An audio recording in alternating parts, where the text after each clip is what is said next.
Sabe, às vezes a gente passa por um versículo e não se dá conta do tanto de coisa que tem ali dentro, né?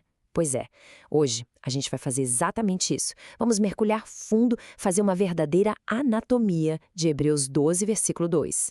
A ideia é desmontar ele peça por peça para entender a lição incrível sobre perseverança que ele carrega.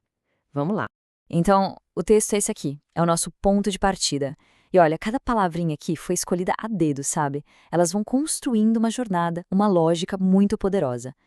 O nosso desafio aqui é justamente esse, entender como cada pecinha desse quebra-cabeça se encaixa para formar a mensagem completa. Beleza. Para a gente não se perder, aqui está o nosso roteiro. Ele foi tirado do próprio versículo, bem direto. A gente vai começar com o comando, depois o exemplo, a motivação, o sacrifício e, por último, a exaltação. É uma escadinha, uma progressão que faz todo sentido. Vamos ver?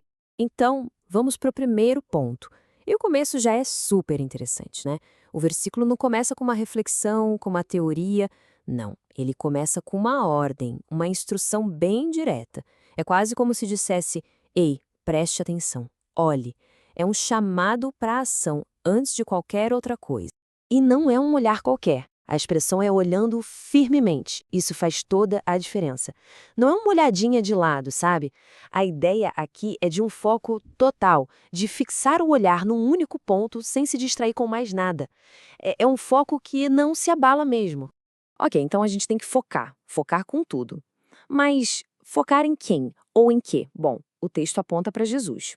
Só que ele não diz só olhe para Jesus. Ele o apresenta com dois títulos, dois papéis bem específicos que são, na verdade, a chave para entender a jornada inteira. Olha que interessante. Autor e consumador da fé. Como autor, ele é a origem, quem começa tudo, quem dá o pontapé inicial.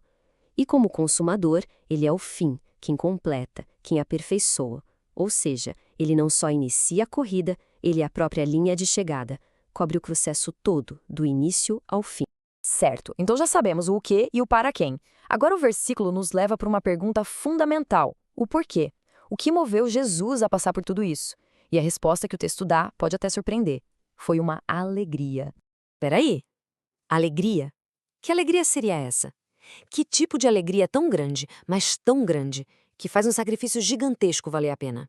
É uma pergunta poderosa, né? E o próprio texto nos dá a pista, colocando tudo na balança, como se fosse uma troca. E aqui está o pulo do gato. A perseverança, nesse contexto, não é só aguentar firme por obrigação, sabe? Como um dever pesado. Não, é uma troca consciente.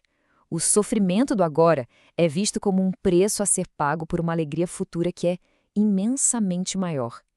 Essa alegria se torna um motor, o combustível para continuar. Agora que entendemos a motivação, vamos olhar mais de perto para o sacrifício em si.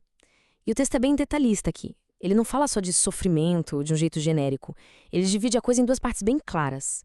Olha só, são duas frentes de batalha. A primeira, suportou a cruz. Isso é a dor física, o sofrimento no corpo. Mas tem a segunda parte, não fazendo caso da ignomínia. Ignomínia é a vergonha, a humilhação pública.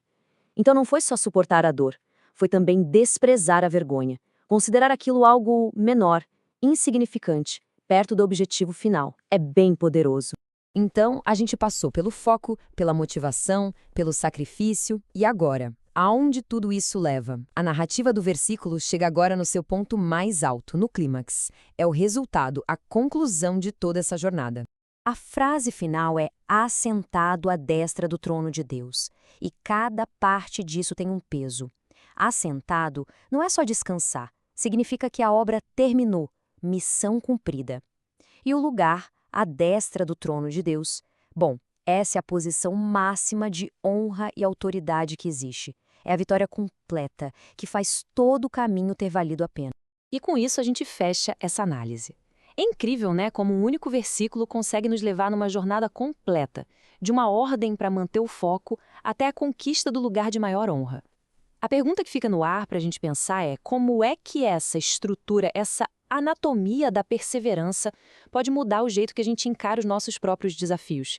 É algo para se refletir, sem dúvida.